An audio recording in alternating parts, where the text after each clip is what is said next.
So Kirby, what kind of year are you expecting out of Isaiah Crowell? Nothing short of a spectacular year. He's worked extremely hard here during training camp.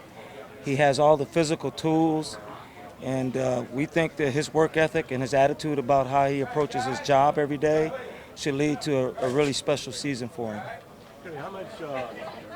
How improved is the run blocking this year when you had J.C. Treader and Zeitler and now you got Coleman and like that?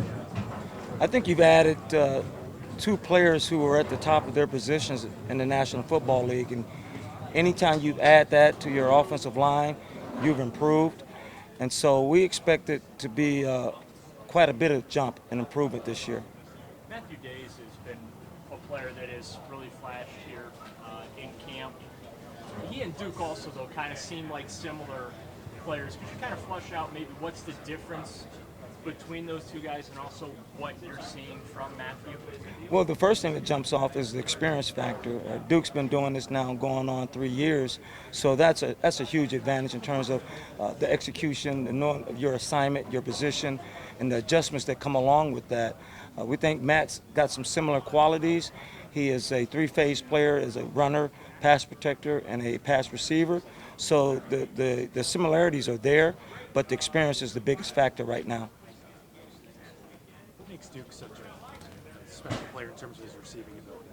How has He's he grown? he's a playmaker, and when you go in his past and look at things from college to high school, he's always been a playmaker, and that's what you always preach to your guys: just play hard until the playmakers make their plays, because they always do.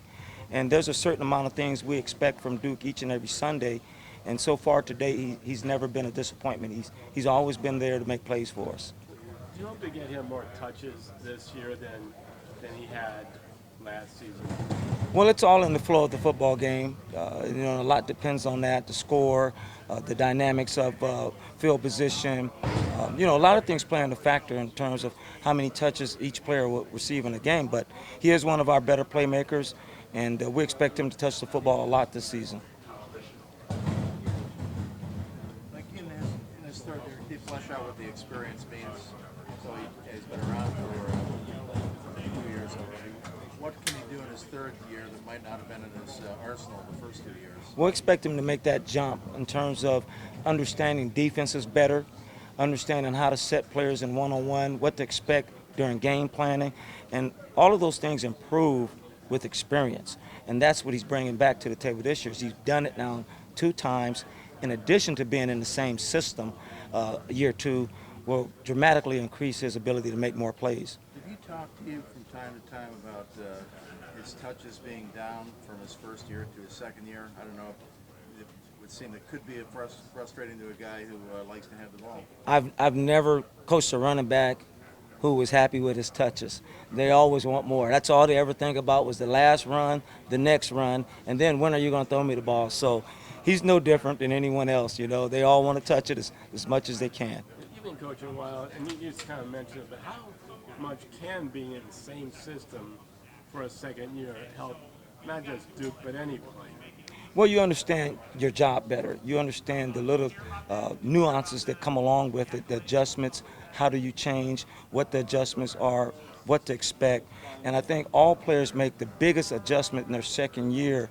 The third year is within the system, pass protection, and then understanding how to adjust when things aren't just perfect the way you researched it and what the evidence says. Now you have to adjust, and that's what experience gives you, the quicker ability to adjust to things that you haven't prepared for. And then going back the other way, when you have to teach guys a new system over and over, how much is that a detriment to having the whole offense? Well, now you're starting to have to coach every single player again, because any slight difference, now that guy's not seeing it because he doesn't have the experience.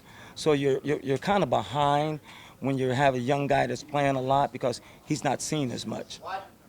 When you say Crowell has all the physical tools, you kind of think back to when he wasn't drafted, and there are various reasons for that, I guess. But I guess one of the questions that leaves going through the years is he as talented as the upper tier backs? What would you say to flesh out the idea that he does have the skills of the upper tier backs? Physically, he's gifted physically. And he has what all the really good ones have, the special ones. He's got the great vision, the outstanding instincts, and the ability to change directions, are on par with anyone in this league. So the physical tools are there.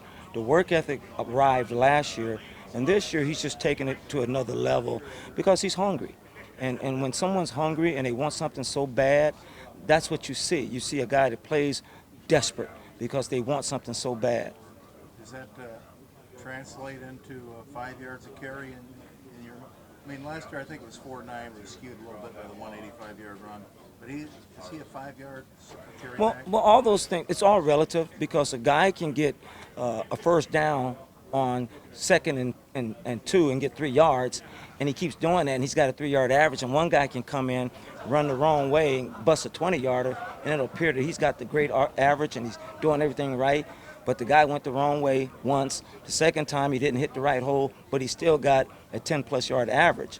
So it's all relative, and it's within the yards, and you have to look at every read, every decision, every ball placement, and that's what's important, and that's what we count. It's not so much the yards per average. It's about doing the right thing with the football when it's in your hands. Hughes talked about Days having a chip on his shoulder a lot. Is that something you've noticed from day one he's gotten here and how he's ran in practice?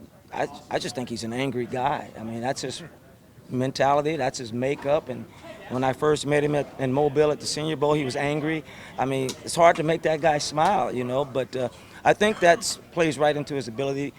He's always probably had a chip on his shoulder because of his size, and I think guys like that tend to carry that with them everywhere that they go. How has Crowell's vision as a runner improved?